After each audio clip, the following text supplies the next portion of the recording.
Welcome to The Psychology of Us. This podcast is created by R.J. Starr, a public intellectual and independent psychology educator.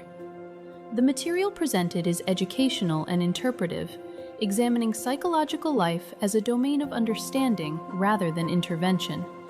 It does not provide therapy, diagnosis, or professional guidance. Each episode stands as a complete work of public psychological inquiry. Have you ever had a relationship end that, on paper, it just absolutely shouldn't have? Oh, wow. Right. Like, I am talking about a connection where the shared values were just fully aligned. The intellectual chemistry was, the kind where you lose track of time and talk until like 3 a.m. Yeah, the really rare kind of connection. Exactly. The physical attraction was undeniable. And crucially, there was genuine, undeniable love between you two. And yet somehow it collapsed. It fell apart, and it left you with this lingering, psychologically unresolved feeling, maybe even for years afterward, where you just keep looking back and asking yourself, like, what actually happened there? Well, it is a profoundly disorienting experience. Mm-hmm. I mean, when a relationship explodes due to an obvious deal breaker, say one person fundamentally wants to build a life in a new city and the other refuses to leave their hometown, or there is a massive betrayal like infidelity, the grief is sharp, but the fracture has structure. Right. It makes logical sense to your brain. You can point to the blast crater. Exactly. You know exactly what blew it up. But what we are looking at today lacks that obvious structure. The grief is often compounded by this, profound confusion, because the raw materials for a successful partnership were all sitting right there on the table. And that confusion is the whole mission of today's deep dive. We are looking at a really brilliant essay by Professor Starr titled The Tragedy of Almost. And it's this fascinating exploration of love, self-protection, and the subtle poison of emotional ambiguity. It really is. Our goal here is to figure out why these almost connections, these relationships between highly compatible people who genuinely care for each other, end up falling apart under this invisible pressure. Yeah, and to really grasp Professor Starr's argument, we have to adopt a very specific analytical tone right from the start. This essay forces us to look completely past those obvious deal breakers, and perhaps more challengingly, past the instinct to simply assign blame to one person's flaws. Right, which is what we always want to do. Always.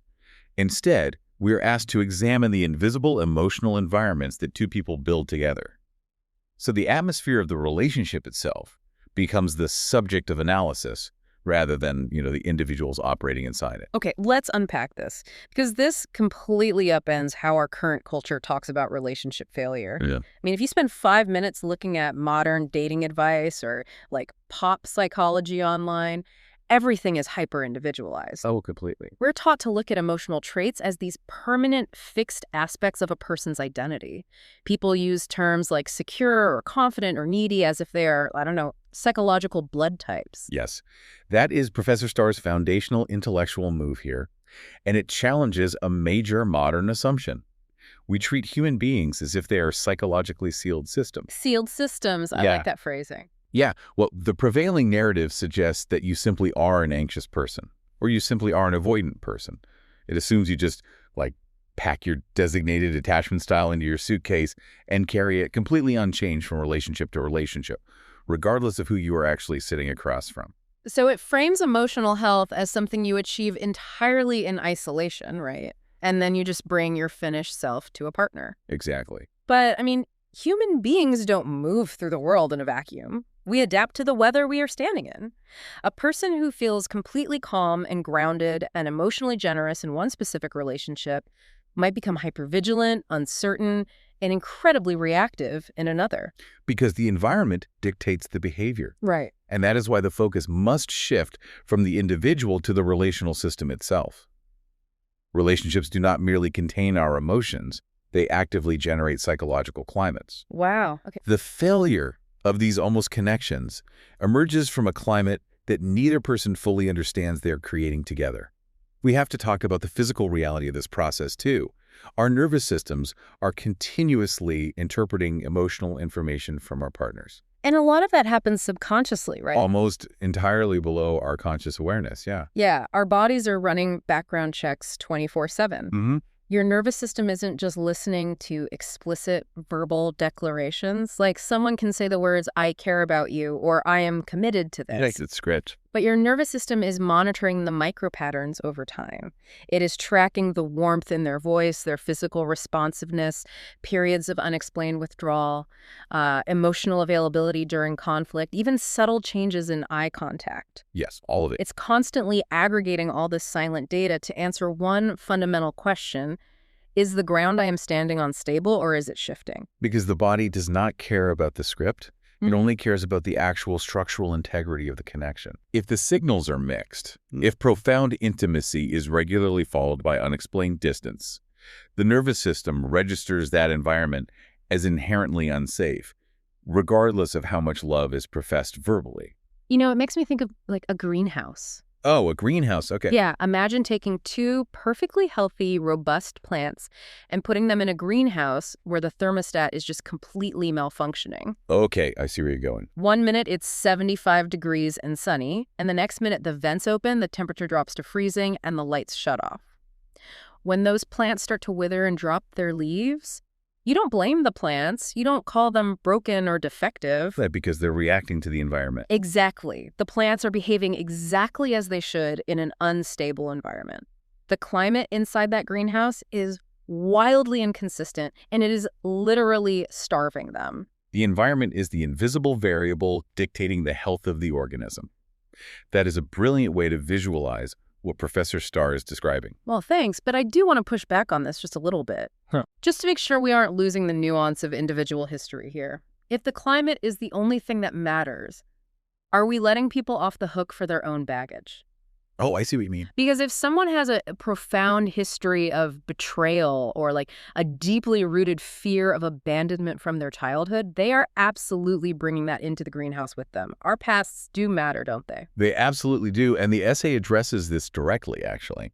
Professor Starr isn't arguing that we arrive as blank slates. People absolutely bring unfinished emotional histories into new relationships.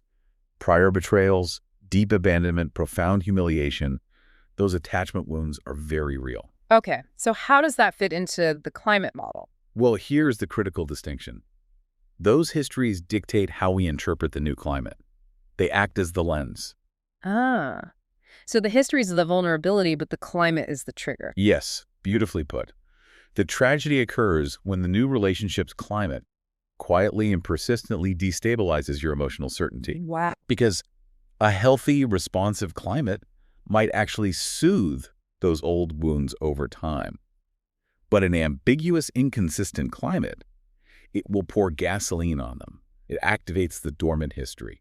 Okay, so to understand how this toxic climate forms in the first place, especially between two highly compatible people who genuinely care about each other, we have to look at the mechanics of self-protection. Yes. Because no one enters these almost connections trying to orchestrate a tragedy. The damage doesn't come from malice. It comes from deeply organized identity postures that are designed to keep a person safe. Right. People adopt adaptive strategies very early in life to survive their emotional environments. And they bring those strategies right into adulthood. Like what kind of strategies? For example, one person might have learned that equating any kind of emotional need with weakness is the only way to avoid being humiliated. Right. Another person might use strategic emotional ambiguity, keeping things vaguely undefined, to maintain leverage and control so they never feel entirely at the mercy of someone else. Oh, that's a common one. Very common. And another might hold a core belief that showing raw vulnerability actively reduces their desirability to a partner. And the really troubling part here is how modern dating culture actively applauds and reinforces these protective postures. Oh, it celebrates them. It really does. Think about the advice that gets passed around. We culturally associate emotional detachment, being hard to read, and maintaining a cool ambiguity with sophistication. We call it independence and strength. Right, the person who cares less wins. Exactly. Yeah. The person who appears to care less is perceived as the one holding all the power in the dynamic. Meanwhile, expressing genuine vulnerability, asking for clarity, or showing direct need is immediately branded as excessive investment. Or coming on too strong. Yes, coming on too strong or simply being needy. It creates a massive cultural reward system for emotional withholding. We praise people for being heavily armored, but the crucial mistake, and the essay highlights this brilliantly, is assuming that these postures are conscious theatrical performances. What do you mean? Well, most people are not intentionally faking a persona. They aren't twirling a mustache and deciding to be aloof. Over time, emotional guardedness simply becomes mistaken for strength. It's just their normal. Yes, people do not feel like they are doing a posture to protect themselves. They believe it is fundamentally who they are. Detachment becomes completely conflated with maturity. Wow. It is like someone wearing a 60-pound suit of steel armor every single day for 10 years. Eventually, you stop realizing you are even wearing it. You just start believing you are naturally a very heavy, slow-moving person. That's a great analogy. And yeah, that armor absolutely protects you from getting hit by arrows in a battle. But you also can't feel the warmth of the sun on your skin, and you cannot physically pull someone in for a close hug. You are safe, but you are completely isolated inside your own protection. And that isolation is the absolute antithesis of intimacy. True intimacy requires responsiveness. It requires you to actually be present, unguarded, and affected by the other person. But maintaining these protective postures requires constant, exhausting internal management. The relationship gradually reorganizes around this management rather than genuine presence. Exactly. Imagine the mental math involved in that kind of management.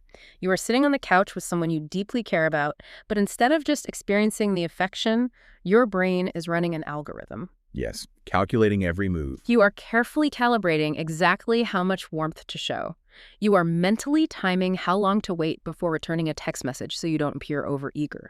You are actively regulating your own joy just to avoid feeling overexposed. Right. You aren't actually participating in the relationship. You are managing your exposure to it. And a person terrified of appearing needy becomes chronically withholding.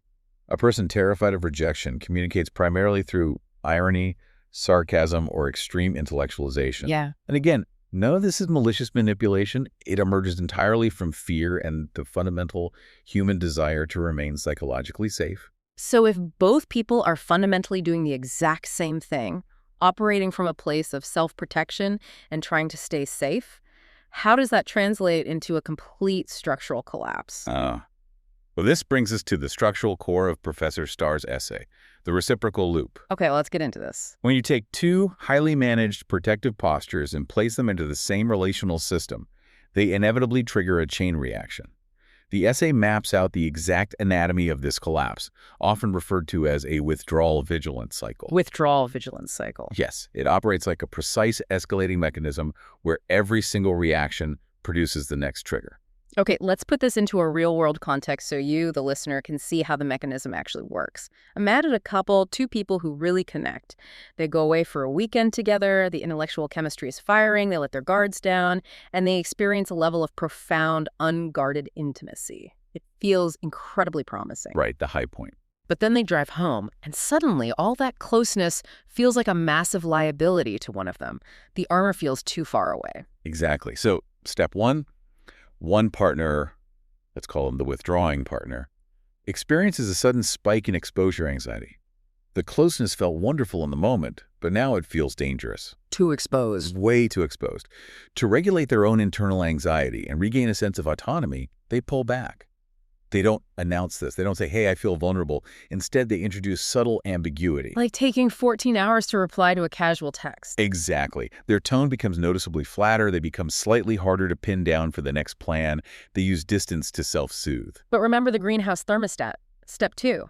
The other partner's nervous system instantly detects that the temperature just dropped. The warmth that was present on Sunday is suddenly absent on Tuesday. The environment is now unresolved. Right. So, the second partner becomes vigilant. Their body senses a threat to the connection, so they start searching for clarity to stabilize the ground. They might ask probing questions, seek reassurance, or try to close the physical distance to recreate the warmth they just had. And here is where the loop locks in for step 3. Okay.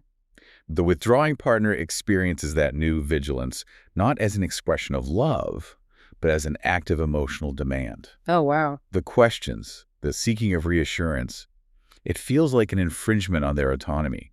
It feels like pressure they cannot safely meet. So in response to that pressure, they withdraw even further. They become even more aloof, perhaps even slightly cold, just to establish a firmer boundary. Which, of course, is step 4. It acts as a massive accelerant for the vigilant partner.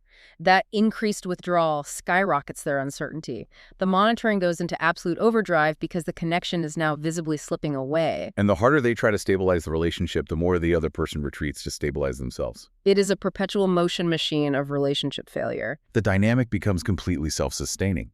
And what makes this structural collapse so tragic is that there are no villains. Here's where it gets really interesting. Yeah, because the emotionally guarded person who is pulling away is not some Machiavellian mastermind standing outside the system unaffected by the damage. Their distance is not actual freedom. As the essay so perfectly phrases it, their distance is often just anxiety organized into identity. Anxiety organized into identity, that is such a piercing observation. It really is.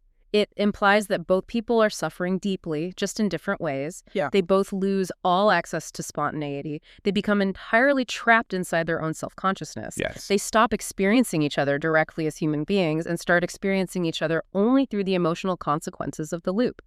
One person walks around feeling chronically suffocated and pressured all the time, and the other person walks around feeling chronically starved and uncertain all the time. They become completely unreachable to each other, and often unreachable to their own authentic selves within the confines of that specific relationship.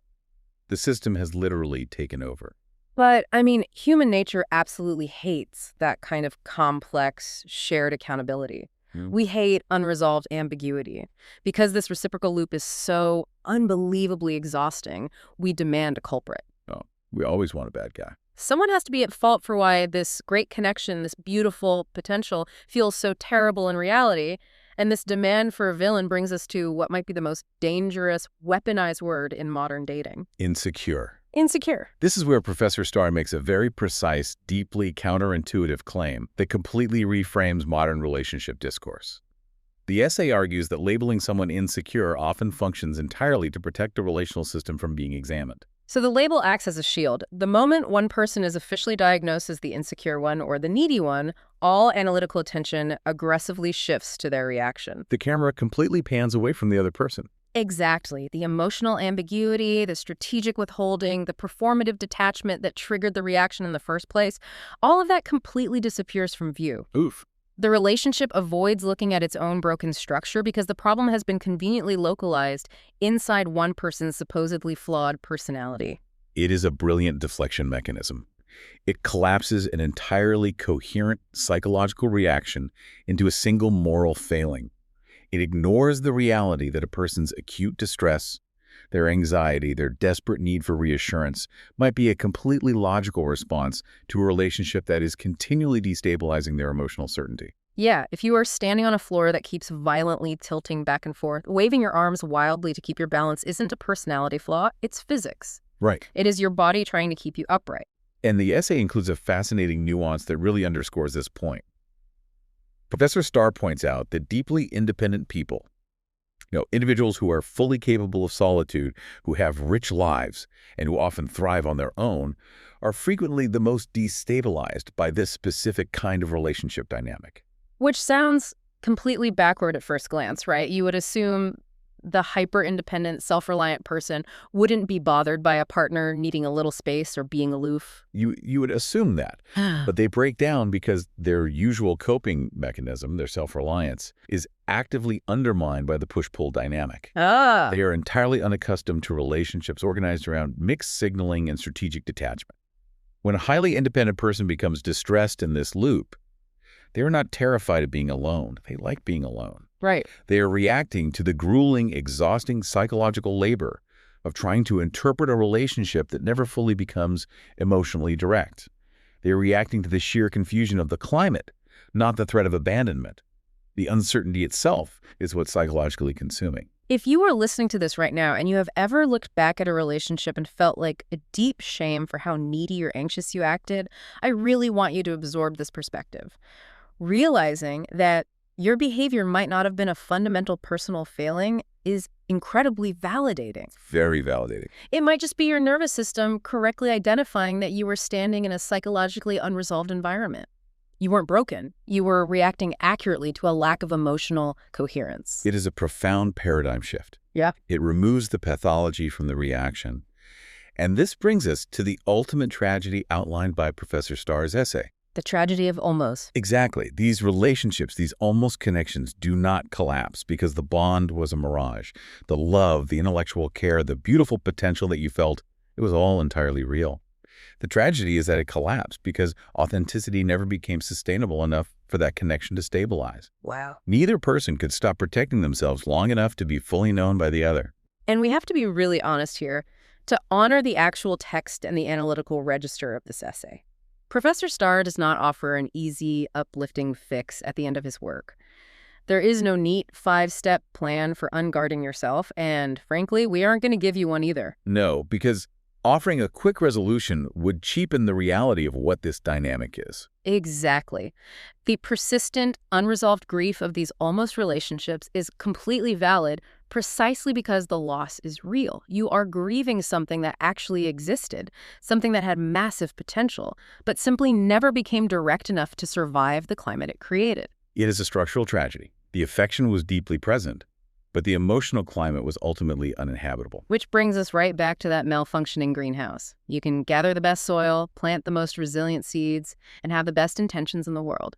But if the climate is built on a foundation of self-protection instead of genuine presence, nothing can take root.